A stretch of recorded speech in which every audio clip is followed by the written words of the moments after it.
Mayong hapon, gikan sa 9TV Manila, ako si Menchu Antigua Macapagal.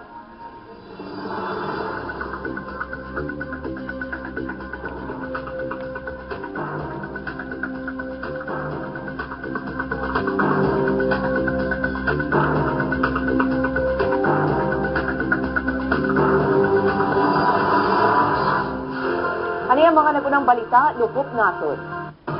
Ubos gihapon sa state of calamity ang upat ka lugar sa Luzon human sa bagyong Mario. Dili gihapon kaagian ang 8 ka national roads sa Cordillera Region.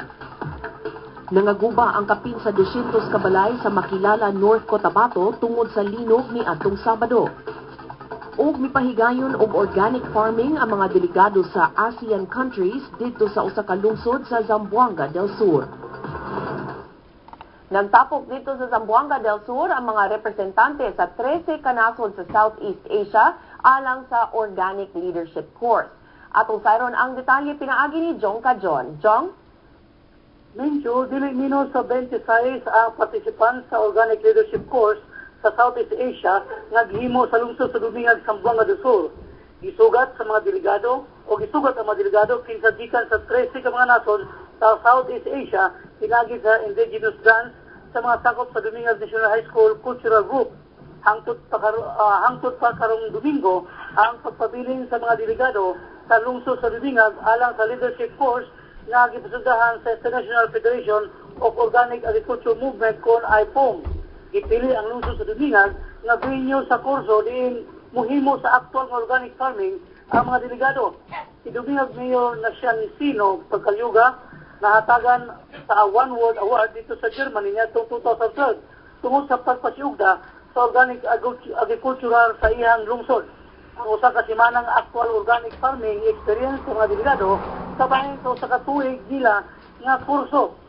Human ini, mubalik sila sa ilang tatatag sa mga nasod in ang lecture gihimo sinagi sa webinar, classes o community activities.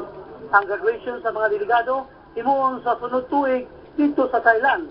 Lakip sa mga participants ang 8 ka Pilipino gikan sa lungsod sa Luzon o Bislig, Surigao del Sur.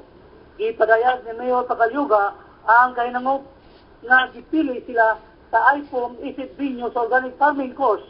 Gipatilaw sa taga Dumingag ang mga delegado sa ilang native o organic food products sa welcome breakfast nitong Sabado.